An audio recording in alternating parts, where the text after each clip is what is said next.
Mga master, okay lang bang? Huwag niyong skip ang mga ad sa aking mga video kung okay lang mga master. Salamat sa solid na suporta po. Yon, what's up mga masters? Nandito na naman tayo sa panibagong araw, panibagong kabanata na naman ang pagsasama-samahan natin ngayon guys.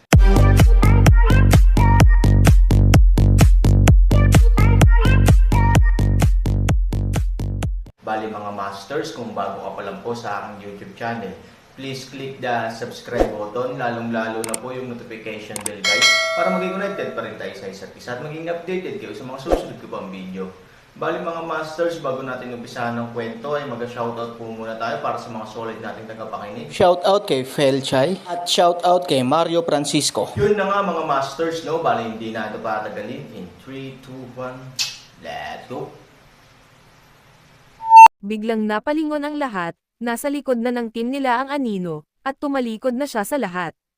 Ngunit ang kanyang kamay ay dahan-daang itinaas, at ang kanyang anak, na napahawak sa lalamunan ng kamay na iyon, ay itinaas ito sa hangin. Ito, paano na, siya, paano niya nagawa? Sa katunayan, ang mga salitang ito ay dapat na madalas na mga tanong na maaaring iharap ng mga nakikinig, dahil ang mga ordinaryong tao na nakaranas nito mismo ay madalas na ang mga awtoridad. Naturally, maraming sitwasyon ang makikita ng malinaw at lubusan. Siyempre, pero ang grupo ng mga kalahok nila, ang mga tao sa laro, ang natulala. Wala silang nakita, kaya hindi malinaw kung ano ang nangyayari. Sumugod si Young Master Pay sa harapan namin. Kung ang target ng taong iyon ay si Young Master Pay, paano niya dinala si Young Master Pay para dumiretso sa team namin? Walang gaanong personal na gwardya sa paligid ng Payho, ngunit hindi bababa sa 100 tao ang dumating, at mayroong 20 o 30 tao ang sumunod sa kanya. Ang mga taong ito, kahit na hindi sila ang nangungunang mga master tulad ng 4 na master, ang mga pinuno ng kanyang pamilyang Pay, at maaari silang ituring na mga talento ng nakababatang henerasyon. Ngunit, ang ganoong tao, ganoong pangkat, ay talagang direktang nasira, at hindi alam. Ngunit kung ang mga ito ay nakakatakot at hindi ka panipaniwala, paano niya pinutol ang tiyan ng lahat gamit ang isang kamay habang hawak ang anak ni Pay sa isang kamay? Mula sa simula hanggang sa wakas, hindi nila sinabi na hindi nila nakita ang hitsura ng kutsilyo o espada na ito, at hindi nila naramdaman ang kahit katiting na anino nito. Parang hindi niya tayo sinaktan ng kutsilyo o espada. Isang mapangahas ngunit mausisa na lalaki ang nagbukas ng kanyang damit at hindi maiwasang mapatingin sa sugat sa kanyang tiyan. Ang sugat ay halos 1 pulgada lamang ang haba at 1/4 lamang ng kapal nito. Kung ito ay pinutol ng isang kutsilyo o espada, ang sugat ay hindi kailanman magiging napakaliit. Hindi kutsilyo o espada, ano pa kaya? Ang lahat ng mga disipulo ng pamilyang Pay ay mahusay din na mga manlalaro, at lahat sila ay protektado ng nakagagalit na enerhiya. Kung hindi ito matalas na sandata, paano mapuputol ang ganoong sugat sa kalooban? Pwede ba, nails niya? Bulalas ng isang tao nang ikumpara nila ang hugis ng sugat. Ang hula na ito ay matapang, ngunit ito ay tila ang pinakamakatwiran, dahil sa mga tuntunin ng hugis ng sugat, ito ay talagang mas katulad ng isang kuko ng tao. Imposible, paano pa ako ng tao? Oo nga, kahit hindi natin siya matalo, siguradong hindi langgam ang kaharap niya. Gusto niyang putulin ng kuko niya ang isa sa amin. Hindi ako mayabang, sapat na upang tanggihan ito, ngunit nais niyang makumplito ang pag-aani ng 12 sa amin, hindi ba ito kalokohan? Pero ang tanong, bukod sa mga pako, may makikita ka bang mas bagay sa mga sugat na ito? Hindi mahalaga kung gaano kabanggas ang rebuttal ngayon, kapag binigkas ang mga salitang ito, ang lahat sa paligid nila ay naging lubhang tahimik. Oo, wala silang mahanap na mas angkop na sandata kaysa dito, at ang ilan sa kanila ay gumamit pa ng kanilang mga kuko sa buntot upang i-swipe ang sugat. Ang katotohanan ay, ito ay talagang dapat na resulta lamang ng isang pinutol na kuko. Ngunit, kung minsan, ang sentido komon ay maaaring gumawa ng isang tao na hindi lubos na naniniwala sa mga katotohanan, hindi bababasa, ngayon ito ay. Siguro nasa isip na ng lahat ang sagot, pero ayaw pa rin nilang maniwala, o kahit na, sabihin na ayaw nilang harapin ito. Napatingin si Peiho sa itim na anino sa kanyang harapan ng may takot, ngunit kahit na napakalapit niya, hindi niya makita kung ano ang hitsura ng itim na Anino sa kanyang harapan, nabigla lang siya, sa lakas niya, paano siya madaling manipulahin ng ganito, naisipan niyang magpumiglas, ngunit ang kamay na iyon ay mahigpit na nakakapit sa kanyang leeg, at kahit anong pilit niya ay hindi siya makawala, antay-Buda, sa kanyang harapan, siya ay isang bata pa lamang na hindi pa lumalaki, gayunpaman, alam ni Peiho na siya ay isang sobrang dalubhasa, napakakaunting mga tao ang makakatalo sa kanya, hindi banggitin ang mga maaaring abusuhin ang kanyang sarili, at itong madilim na anino. Storytelling channel sa YouTube. Paano? Paano niya nagawa? Mukhang maganda ba? Sabi ng itim na anino sa mahinang boses, na parang nagpapaalala, ngunit nanunuya din. Biglang nagising si Peiho, at ayaw niyang itago ang kanyang pagkagulat. Hindi niya sinasadyang tumingin sa anino, at malamig na umungol, ikaw, ano ka ba? Sa ilalim ng pamilya Pei, bilang isang anak, bilang isang kahalili sa hinaharap, natatakot ako na walang bagay na hindi niya alam. Sa pamilyang Pei, walang tinatawag na misteryosong mga Panginoon, at napakataas nila. Kung gayon, ang pag-unlad ng pamilyang Pei ay hindi tumagal ng ganoong katagal upang gawin ang mga ganitong hakbang, ngunit natatakot ako na ito ay naghari na ng hindi bababa sa 2 beses na mas maraming teritoryo kaysa ngayon. Baka trump card ni Dad. Sa pag-iisip tungkol dito, tila napakataas ng posibilidad na ito. Alam ng tatay ko na palagi siyang nasusukat at may tiwala sa sarili sa paggawa ng mga bagay. Ngayon ay tila matagal nang nakatago ang lumang bagay na ito. Dapat ay ganito, kung hindi, bakit hindi lumaban kahit kay Titing ang matanda matapos siyang sunggaban ng mag-isa, ngunit masunuring bumalik sa bahay. Nasa kanya ang trump card, may kumpiyansa siya, hinihintay niya ang kanyang sarili na gumawa ng kalokohan, at pagkatapos ay ilabas ito sa pinakakritikal na sandali. Matapos makumplito ang Jedi counterattack sa kanyang trono at hiyain ang kanyang sarili, gusto niyang makita ng lahat kung sino ang tunay na pinuno ng pamilya. Come to think of it, ganyan dapat. Sino ka? Ako ang kasalukuyang pinuno ng pamilya Pei. Hayaan mong sabihin ko sa iyo, kung kilala mo, hayaan mo akong pumunta at pagsilbihan ako. Paprotektahan kita sa ilalim ng 1 tao at sa ilalim ng 10,000 tao. Nagbanta si P. Julian na pangunahan ang malalambot na salita, sumigaw sa anino. Sino ako? Ngumisi si Heiying, ako ang iyong ama.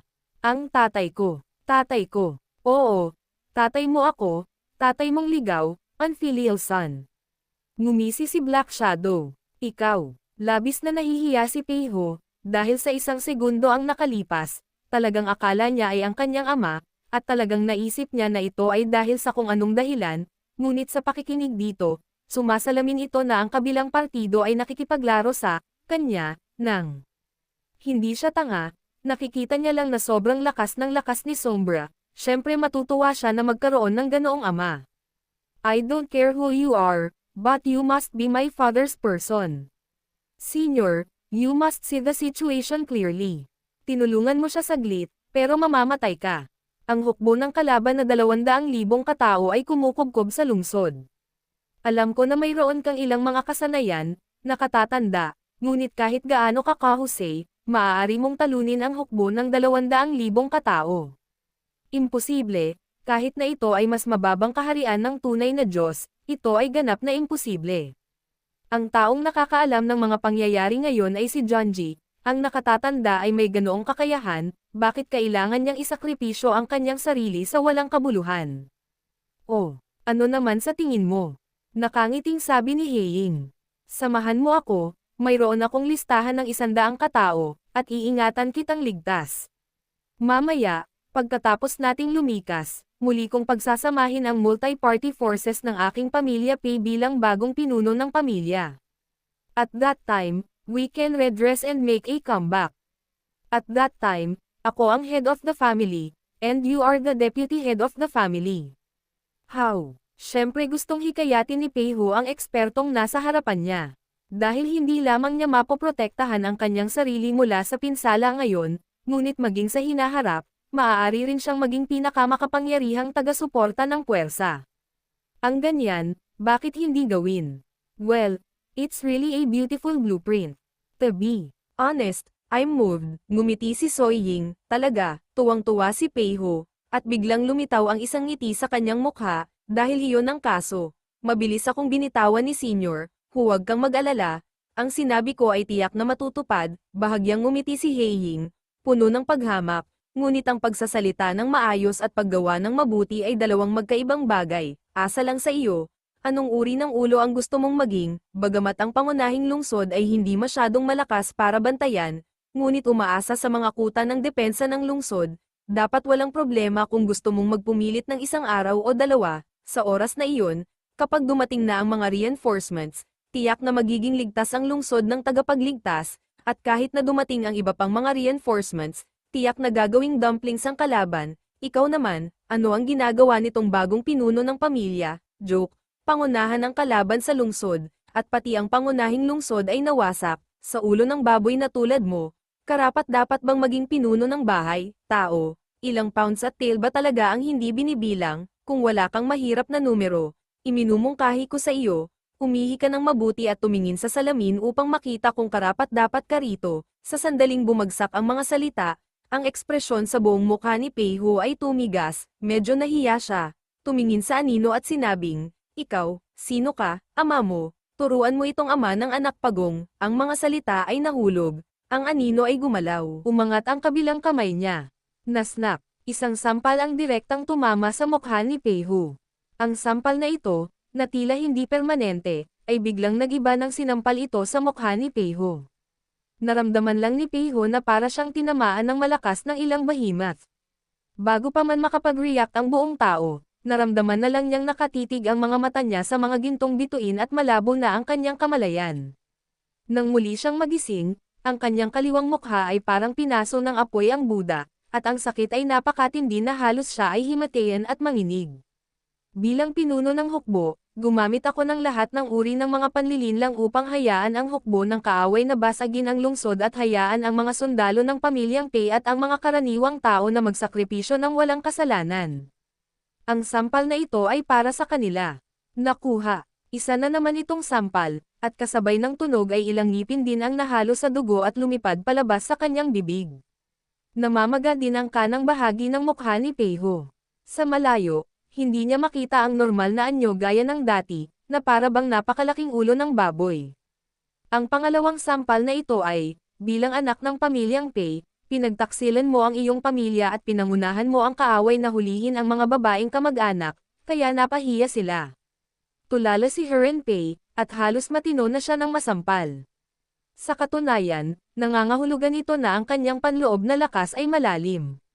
Kung ibang tao, natatakot ako na baka masampal siya ng dalawang sampal na ito hanggang sa hindi na niya kayang pangalagaan ang sarili niyang buhay, o namatay na lang siya sa lugar. Ikaw, ano pa ang ginagawa niyo? Iligtas mo ako, iligtas mo ako.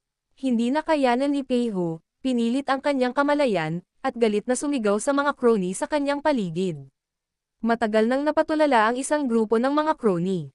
Ngayong narinig na nila ang pagbulyaw ni Peiho, isa-isa nilang sinasalamin ang mga ito.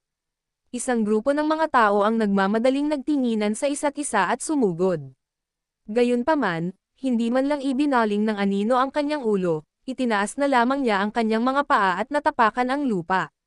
Boom! Ang lupa ay parang ibabaw ng ilog, at ang lugar kung saan mo tinatapakan ang iyong mga paa ay parang sentro ng alon.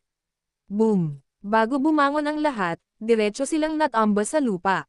Tinuturuan ko ang aking anak, sino ang nangahas na makialam. Matapos mahulog ang mga salita, tumalikod ang anino at tinangay ang karamihan. Hindi man nila makita ng malinaw ang anyo ng anino, ang grupo ng mga tao ay biglang nakaramdam ng lamig sa kanilang likuran sa hindi malamang dahilan. Ikaw, nababalisa si Peiho, at gusto niyang umiyak ng walang luha. Sa halip, bumagsak siya sa lupa, at ngumiti si Peigo, na malubhang nasugatan. Magandang laban, dapat may natutunang aral ang kontrabida na ito noon pa man. Gayunpaman, pagkatapos tumawa, biglang natigilan si Peigo at napasimangot ng malalim. Sino ang madilim na anino na ito? Ang pamilya Pei ay may ilang mga master, na totoo, ngunit ang mga master na ito ay wala talaga sa pangunahing lungsod. Walang paraan, medyo malaki at kalat-kalat ang puwersa ng pamilya Pei. Ang hangganan ay isang mahalagang lugar para sa pamilya Pei, at karamihan sa mga eksperto mula sa ilang partido ay ipinadala upang suportahan at bantayan ang quartet. Dahil ang pangunahing lungsod ay nasa gitna at medyo ligtas, ang depensa ng pangunahing lungsod ay hindi masyadong malalim. Ang mga nangungunang master ay pinangungunahan din ng ilang matatanda. Hindi alam ni Peigo kung saan nanggaling ang isang master na tulad ni Heiying. At, sa madaling salita, kahit na ang lahat ng mga eksperto mula sa lahat ng panig ay kolektahin, hindi kailanman maiisip ni Peigo na ang kakayahan ng sinuman ay maaaring umabot sa kanyang antas. Si Peigo ay isang taong maingat na nilinang ng kanyang sarili. Bilang karagdagan, siya ay napakatalino, at ang kanyang kakayahan ay hindi bababa sa hindi mas masahol kaysa sa mga matatanda. Ngunit ang gayong tao ay walang kapangyarihang lumaban sa harap ng madilim na anino na ito. Kahit na umabot ng 2 henerasyon si Peigo, hindi niya maisip kung sinong pamilya ng Pei ang may ganoong nakakatakot na lakas. Gayunpaman, may katuturan man ito o hindi, may isang bagay na medyo napanatag si Peigo. Iyon ay ang taong nasa harap niya, nakasama niya. Baka galing kay Han Sanchen. Biglang pumasok sa isip ni Peigo ang isang matapang na ideya. Hindi siya mula sa pamilyang Pei na makakasama niya. Mula sa puntong ito, tila ang mga tao lamang mula sa Han Sanchen ang makakatugon sa pangangailangang ito, kondisyon. Ngunit ang ideyang ito ay mabilis na tinanggihan muli ni Peigo. Ang pagtatanim ng itim na anino na ito ay mas makapangyarihan kaysa kay Han Sanchen. Kung si Han Sanchen ay may ganoong master, natatakot ako na ito ay ilalabas kapag oras na para salakayin ang bumagsak na lungsod. Bakit maghihintay hanggang ngayon? Biglang nanlaki ang mga mata ni Peigo, at isang mas nakakabaliw na ideya ang lumitaw sa kanyang isipan.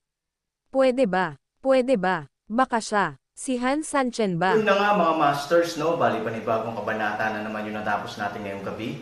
Muli, maraming salamat po talaga sa walang sawang suporta po sa aking YouTube channel na talagang inaabangan nyo po ang bawat upload ko po. Bali mga masters, magkita-kita ulit po tayo bukas ng gabi at ngayon po ay magpapaalam po muna tayo.